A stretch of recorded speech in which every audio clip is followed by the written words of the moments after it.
우리 주님이 부활하셔서 그 부활로 말미암아 하늘에 오르시고 우편에 하나님 보좌 우편에 앉으심으로 모든 권세가 복종하게 됐고, 모든 사람들이 땅과 땅 아래와 땅 위는 모든 천사들까지 예수 그리스도를 주라고 고백하며 아버지께 영광을 돌리게 해주신 역사가 이루어진 것입니다. 예수님의 부활로 말미암아 우리에게 주어진 속량의 은혜는 참으로 놀랍고 귀한 축복을 담고 있습니다. 2024년 부활절을 맞아서 부활의 영광을 찬양드리고 기뻐할 뿐 아니라 예수님의 부활하심으로 말미암아 우리에게 주어진 구원의 축복을 구체적으로 알고 이것을 놓치지 않고 누리는 부활의 권세를 얻은 부활 신앙인들 되시기를 예수님의 이름으로 축원합니다. 먼저 첫 번째, 예수 그리스도의 부활하심으로 말미암아 우리는 칭의의 자격을 받았습니다. 하나님의 경고를 무시하고 인간이 선악과를 따먹음으로 말미암아 하나님의 영광이 이루지 못하는 죄인의 자리에 빠지고 만물을 지배하고 다스리는 권세를 빼앗기고 육신의 삶은 죄삭서로 이르는 사망에 이르는 심판을 받았습니다. 하나님은 공의로운 분이기 때문에 하나님의 약속을 어긴 자에게 정확하게 심판을 선고하시고 불의한 자를 하나님 앞에서 쫓아내신 것입니다.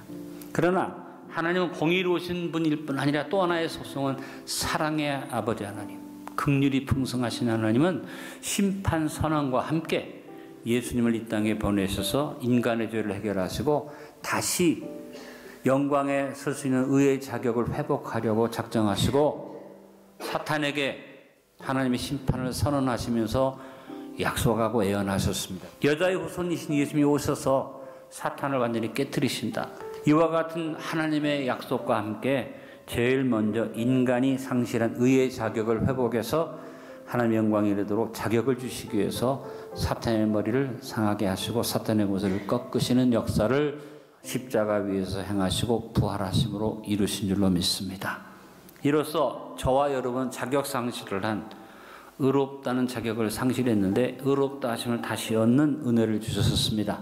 이것을 칭의, 의롭다고 불러주신다. 영어로 말하면 justification이라고 말합니다. 어떤 일이나 가장 우선된 것은 자격을 얻는 일입니다. 칭의의 은혜에 대해서 바울이 많은 말씀을 주었지만 가장 분명한 칭의에 대한 정의가 디도서 3장 5절로 7절에 정의가 나와 있습니다.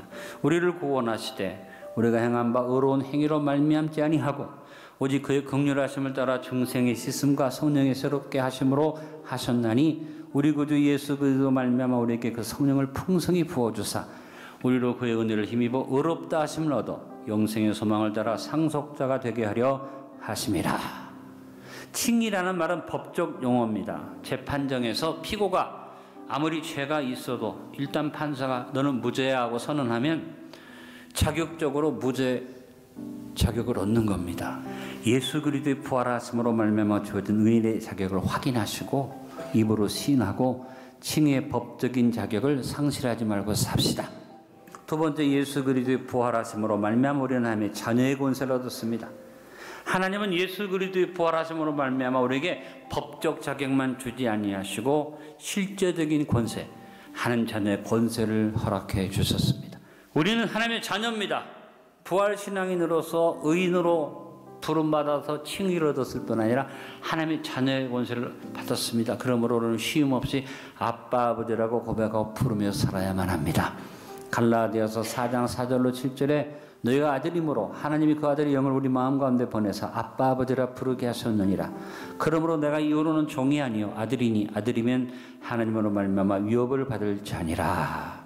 예수 그리스도의 부활하심으로 말미암아 우리에게 칭의의 법적 자격만 주어진 것 아니라 실제적인 자녀의 권세가 주어졌음을 믿으며 아빠 아버지를 고백하며 자녀의 권세를 실제 삶에서 누리며 상실하지 말고 삽시다.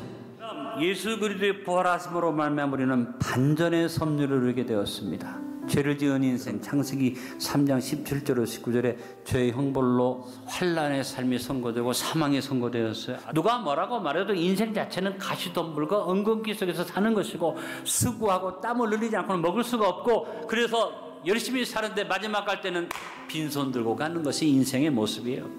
그래서 사탄 마귀는 우리를 이끌어서 계속 저주와 멸망으로 끌고 갑니다. 그러나 예수님이 부활하심으로 말미암아 우리의 삶이 반전이 이루어졌어요. 요한복음 10장 10절 같이 읽어봅니다. 도둑이 오는 것은 도둑질하고 죽이고 멸망시키려는 것뿐이요 내가 온 것은 양으로 생명을 얻게 하고 더 풍성히 얻게 하려는 것이라. 저와 여러분 삶 속에는 이제 천국 가서 영원히 사는 영생만이 아니라 생명을 더 풍성히 얻는 삶 속에서 환난을 만나고 고난을 만나고 역경을 만나고 힘든 일을 만나도 그것이 뒤집어지는 반전의 섭리가 우리에게 주어진 축복인 줄로 믿습니다. 그러므로 우리는 환난과 고난 속에서 가시온 검기 속에서 부활의 신앙의 고백을 가지고 반전의 섭리를 확신하고 살아야만 합니다. 부활 신앙인으로서 하나님의 반전의 섭리를 확신하고 고백한 바울의 고백, 고린도후서 1장 3절로 5절에는 이런 고백을 합니다. 찬송하리로다. 그는 우리 주 예수 그리스도의 하나님이시요 자비의 아버지시요 모든 위로의 하나님이시며 우리의 모든 환난 중에서 우리를 위로하사 우리로 하여금 하나님께 받는 위로로서 모든 환난 중에 있는 자들 등이 위로하게 하시는 이시로다. 그리스도의 고난이 우리에게 넘친 것 같이 우리가 받는 위로도 그리스도로 말미암아 넘치는도다. 여러분 어떤 환난과 역경이 와도 반전으로 하나님의 위로와 하나님의 도우심이 있음을 확신하면서 그 섭리를 믿으며 삽시다. 예수님이 부활하심으로 말미암아 우리가 환난과 고난 속에도 항상 건져냄을 누리는 반전의 섭리를 의심하지 말고 부활의 신앙의 축복을 마음껏 누리고 삽시다. 예수 그리스도의 부활하심으로 말미암아 우리는 풍성한 채우심으로 복의 근원이 되었습니다. 인생은 한마디로 헛되고 헛되며 허무한 것입니다. 그러나 부활 신앙인에게 헛된 것이 없다. 하나님은 예수님의 부활로 말미암아 우리의 허무한 삶을 헛되지 않은 삶을 역전시켜 주신다. 그래서 바울은 로마서 8장 37절에서 이런 말을 했습니다. 모든 일에 우리를 사랑하신 이로 말미암아 우리가 넉넉히 이기나니라. 어떤 일이 와도 반전이 이루어진다. 풍성하신 하나님의 은혜를 그가 고백하면서 이렇게 하나님 앞에 믿음으로 섰던 줄로 압니다. 이 세상을 떠날 때 사탄은 빈손 들고 하게 만들죠. 근데 하나님은 우리에게 영광, 영생, 상급, 하나님은 그 부활하신 은혜로 말미암아 우리에게 풍성히 채워주시는 거죠. 빌립보서 4장 19절 20절 같이 읽어봅니다. 나의 하나님이 그리스도 예수 안에서 영광 가운데 그 풍성한 대로 너희 모든 쓸 것을 채우시리라. 하나님 곧 우리 아버지께 세세무궁하도록 영광을 돌릴지어다. 아멘. 여러분 하나님의 채우심이 우리에게 예수님의 부활하심으로 말미암아 주어진 것을 믿으시고 언제나 감사로 채우심을 고백하며 삽시다. 오늘 말씀의 결론을 맺습니다. 우리는 먼저 예수 그리스도의 부활하심으로 말미암아 칭의 법적 자격을 받았다. 예수 그리스도의 부활하심으로 말미암아 실제적으로 하나님 자녀의 권세를 얻었습니다. 우리는 예수님의 부활하심으로 말미암아 반전의 섭리를 누리고 삽니다.